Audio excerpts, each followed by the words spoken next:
Hello दोस्तों, अपना YouTube channel Tirhut संवाद लाइव में आप सभी का हार्दिक हार्दिक स्वागत है। आज हिस्ट्री और ज्योग्राफी विषय से 15-15 अति महत्वपूर्ण सवालों के सेट के साथ प्रस्तुत हो। तो चलिए बिना किसी देरी के आज वीडियो प्रारंभ करते हैं। क्वेश्चन नंबर 1, हड़प्पा हड़प्पा सभ्यता की खोज किसने की थी? ऑप्शन है number A Dayaram Sahni, number B Rakhaldas Banerjee, number C M Vats, number D अन्य। तो दोस्तों इसका राइट आंसर हो जाएगा नंबर ए दयाराम साहनी। चलिए दूसरा सवाल, वह शासक जिसने एक सच्चे जैन मुनि की तरह उपवास के द्वारा शरीर त्याग दिया था, तो वो कौन था? नंबर ए विकल्प है Bindusar, number B Ashok, number C Chandragupta Maurya, number D अन्य। तो दोस्तों इसका राइट आंसर हो जाएगा नंबर सी। ये चंद्रगुप्त मौर्य जो था जीवन के अंतिम दिनों में अपना कर्नाटक के श्रवण बेलगोला में अपने शरीर को त्याग दिया था। तो ये थे चंद्रगुप्त मौर्य वंश के संस्थापक। चलिए तीसरा सवाल, तराइन का प्रथम युद्ध 1191 ईस्वी में किसके मध्य लड़ा गया था? ऑप्शन है नंबर ए मोहम्मद गौरी और भीम, नंबर बी मोहम्मद गौरी और पृथ्वीराज तृतीय, नंबर सी मोहम्मद गौरी और जय सिंह, नंबर डी मोहम्मद गौरी और अजय पाल। तो दोस्तों इसका राइट आंसर हो जाएगा नंबर बी मोहम्मद गौरी और पृथ्वीराज तृतीय। पृथ्वीराज तृतीय को ही पृथ्वीराज पृथ्वीराज चौहान भी बोला जाता है, पृथ्वीराज चौहान भी इसको बोला जाता है। ठीक है, तो चलिए 1191 ईस्वी में, है ना, तराइन के प्रथम युद्ध जो हुआ था उसमें मोहम्मद गौरी को पृथ्वीराज चौहान ने या पृथ्वीराज तृतीय ने क्या किया था? पराजित किया था। चलिए अगला क्वेश्चन, चौथा क्वेश्चन, बंगाल को मुगल साम्राज्य से पृथक कर स्वतंत्र किया किसने किया? Number A Murshid Quli Khan, number B Saadat Khan, number C Sarfaraz Khan, number D अन्य। तो दोस्तों इसका राइट आंसर हो जाएगा नंबर ए मुर्शीद कुली खां। चलिए अगला सवाल, पांचवा सवाल, विधवा पुनर्विवाह कानून कब बना था? कब बना था दोस्तों? तो विकल्प है आप लोगों के सामने में, नंबर ए 1853 ईस्वी में, नंबर बी 1856 ईस्वी में, नंबर सी 1863 ईस्वी में, नंबर डी 1865 ईस्वी में। तो दोस्तों इसका राइट आंसर हो जाएगा नंबर ए, नंबर ए 1853 ईस्वी में। चलिए छठा सवाल, अंग्रेजों ने फूट डालो और शासन करो की नीति कब अपनाई? विकल्प है नंबर ए 1877 ईस्वी में बाद, नंबर बी 1833 ईस्वी में बाद, नंबर सी 1858 ईस्वी में बाद, नंबर डी 1799 ईस्वी में बाद। तो दोस्तों अंग्रेजों ने फूट डालो और शासन करो की नीति जो है 1858 ईस्वी के बाद जो है वो अपनाया था, यानी 1857 में जो है वो स्वतंत्रता की प्रथम लड़ाई हुई थी। इसके जस्ट बाद जो है वो फूट डालो और राज करो की नीति अपनाई थी। तो इसका राइट आंसर हो जाएगा नंबर सी। चलिए सातवां सवाल, इंग्लैंड में गृह युद्ध कितने वर्षों तक चला था? विकल्प है नंबर ए 4 वर्ष, नंबर बी 7 वर्ष, नंबर सी 2 वर्ष, नंबर डी 10 वर्ष। तो दोस्तों इसका राइट आंसर हो जाएगा नंबर बी, नंबर बी 7 वर्ष, नंबर बी 7 वर्ष। चलिए अगला सवाल, आठवां सवाल, आर्य भारत में कहाँ से आए थे? अति महत्वपूर्ण सवाल है। इसका विकल्प है आप लोगों के सामने में, number A Paschim Paschim Asia से, नंबर बी पूर्व एशिया से, नंबर सी केंद्रीय एशिया से, नंबर डी दक्षिण एशिया से। तो दोस्तों इसका राइट आंसर हो जाएगा नंबर सी केंद्रीय एशिया से। केंद्रीय या मध्य एशिया भी बोला जाता है, केंद्रीय को मध्य भी बोला जाता है। तो ये क्या हो जाएगा? केंद्रीय एशिया या मध्य एशिया से। नंबर सी इसका राइट आंसर हो जाएगा। चलिए अगला सवाल, नौवां सवाल, किस अवधि में रामायण एवं महाभारत की रचना हुई थी? किस अवधि में हुई थी? विकल्प है नंबर ए सिंधु घाटी अवधि में, नंबर बी द्रविड़ अवधि में, नंबर सी वैदिक अवधि में, नंबर डी आर्य अवधि में। तो दोस्तों इसका राइट आंसर हो जाएगा नंबर डी आर्य अवधि में। आर्यों का जिस समय शासन था, जिस समय आर्य लोग थे, उसी टाइम में रामायण और महाभारत की रचना हुई थी। चलिए अगला सवाल, 10वां सवाल, गुप्त समाज की स्थापना किसने की थी? विकल्प है number A Harshavardhan, number B Chandragupta, number C Samudragupta, number D Brahmagupta. तो दोस्तों ये इसका क्वेश्चन जो है होना चाहिए था मौर्य साम्राज्य। इसका क्या होना चाहिए था? मौर्य साम्राज्य की स्थापना किसने की थी? मौर्य साम्राज्य की स्थापना किसने की थी? तो दोस्तों इसका राइट आंसर जो है ये बी हो जाएगा। मौर्य साम्राज्य की स्थापना कितने की थी? चंद्रगुप्त मौर्य ने। चंद्रगुप्त मौर्य ने ये मौर्य साम्राज्य की स्थापना की थी। ठीक है, चलिए अगला सवाल, 11वां सवाल। पानीपत की दूसरी लड़ाई किनके बीच हुई थी? विकल्प है नंबर ए वैरम खां। वैरम खां होना चाहिए, ये वैरम है ना, वैरम, यहाँ बैरम होना चाहिए था। क्या होना चाहिए था? बैरम खां। बैरम खां होना चाहिए था। ठीक है, बैरम खां और हेमू के बीच। नंबर बी अकबर और मिर्जा हकीम के बीच। नंबर सी अकबर और बैरम खां के बीच। नंबर डी अकबर और राणा प्रताप के बीच। तो दोस्तों पानीपत की दूसरी लड़ाई जो हुई थी वो बैरम खां और हेमू के बीच हुई थी। बैरम खां और हेमू के बीच हुई थी। कब हुई थी? 1556 ईस्वी में पानीपत की दूसरी लड़ाई हुई थी। तो कहीं कहीं अकबर भी देता है, तो वो भी सही है, इसलिए कि अकबर जो थे ये अकबर के संरक्षक थे बैरम खां, तो उसी की तरफ से ये युद्ध किए थे। तो उसमें क्या हुई थी कि पानीपत की दूसरी लड़ाई में हेमू की हार हुई थी और अकबर या फिर बैरम खां विजयी हुए थे। चलिए अगला सवाल, 12वां सवाल। मोहम्मद गोरी कहाँ का शासक था? विकल्प है number A Afghanistan. Number B Iran Iraq. Number C Persia. Number D तुर्की। तो दोस्तों कंफ्यूज इसमें नहीं होना है। मोहम्मद गोरी जो थे निश्चित रूप से अफगानिस्तान के थे, लेकिन उन्होंने तुर्क साम्राज्य की नींव डाली थी। किसकी नींव डाली थी? तुर्क साम्राज्य की नींव डाली थी। तो हमारा राइट आंसर हो जाएगा क्वेश्चन के अनुसार नंबर ए हो जाएगा। चलिए अगला सवाल, 13वां सवाल। मस्तानी किस शासक की प्रेयसी थी? विकल्प है number A Bajirao Peshwa. Number B Nana Sahab. Number C Shahu Maharaj. Number D Sher Shah.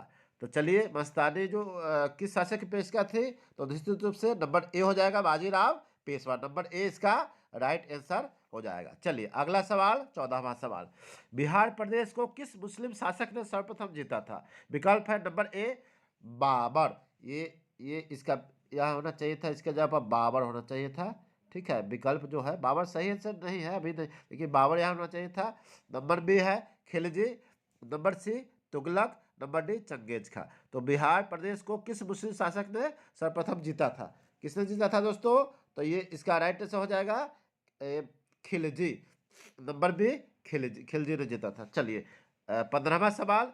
Mughal काल में सर्वप्रथम किस शहर में अंग्रेजों ने अपने कारखाने स्थापित किए थे? विकल्प है number A Madras. Number B Calcutta. Number C Mumbai. Number D Surat. तो दोस्तों ये VVI क्वेश्चन है, ये इसको देख लेंगे आप लोग अच्छे से। तो इसका राइट आंसर हो जाएगा नंबर डी सूरत। नंबर डी सूरत। चलिए अगला सवाल, 16वां सवाल। नहीं चलिए 16वां सवाल नहीं, 15 सवाल है वो हमारे हिस्ट्री का था। और अगले से अगला 15 सवाल जो है हम लोग ज्योग्राफी से देखेंगे। ठीक है, तो ज्योग्राफी का पहला सवाल है शरावती जल विद्युत परियोजना कहाँ है? विकल्प है number A Andhra Pradesh. Number B Karnataka. Number C Tamil Nadu. Number D Madhya Pradesh. तो दोस्तों शरावती जल परियोजना जो है वो शरावती नदी पर है। कहाँ पर है? कर्नाटक में है। नंबर बी इसका राइट आंसर हो जाएगा। चलिए अगला सवाल, दूसरा सवाल। कौन सा प्रदेश म्यांमार के साथ सीमाएं साझा नहीं करता? कौन सा प्रदेश है? Number A Assam. Number B Arunachal प्रदेश।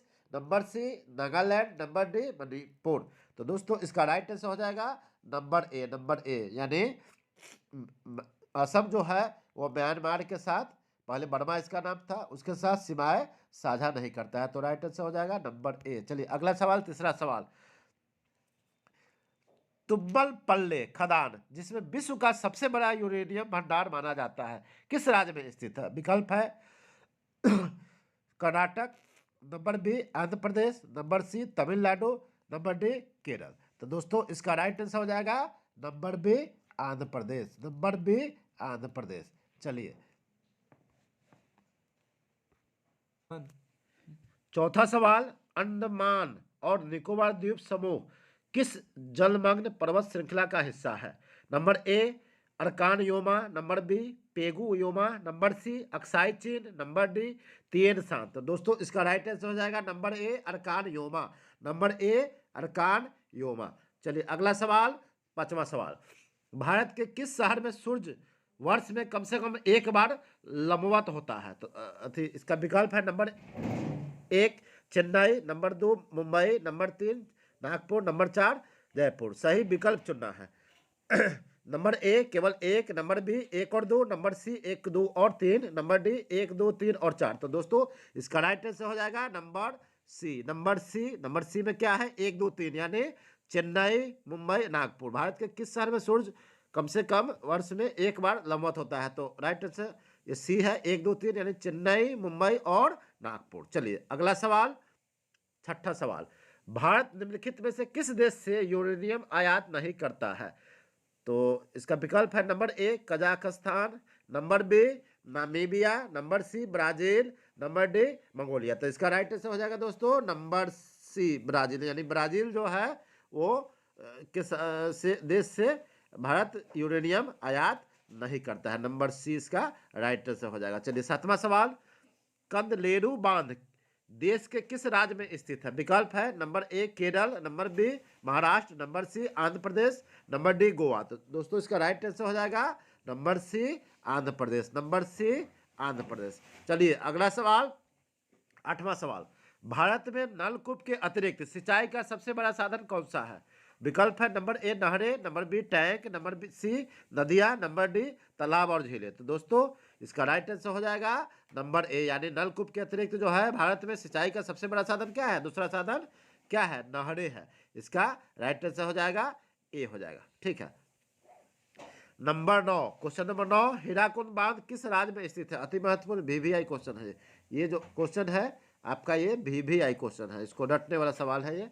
ठीक है, तो इसका हीराकुंड बांध जो है इसका विकल्प है कहाँ पे है? Number A Andhra Pradesh, number B Odisha, number C Karnataka, number D Paschim Bangal. तो दोस्तों इसका राइट आंसर हो जाएगा हीराकुंड बांध जो है वो नंबर बी उड़ीसा में है। कहाँ पर है? उड़ीसा में है, नंबर बी उड़ीसा।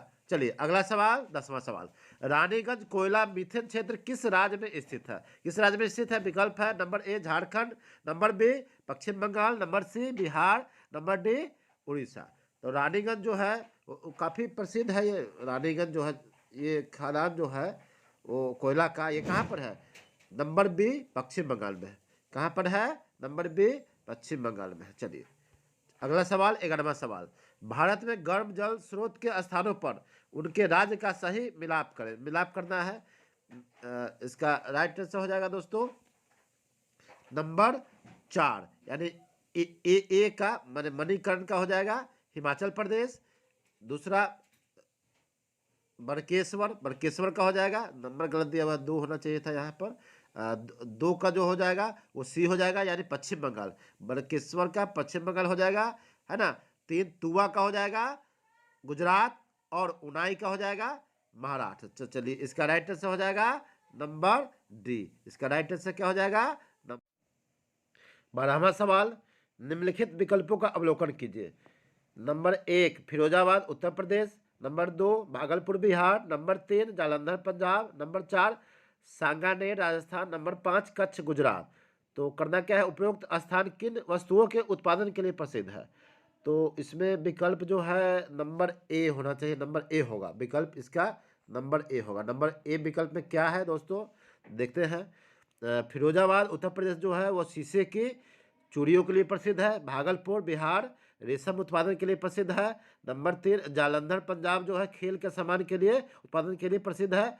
और नंबर 4 सांगानेर राजस्थान जो है हैंड ब्लॉक प्रिंटिंग के उत्पादन के लिए प्रसिद्ध है। और नंबर डी कच्छ गुजरात जो है वो नमक के उत्पादन के लिए प्रसिद्ध है। तो इसका राइट आंसर हो जाएगा नंबर ए।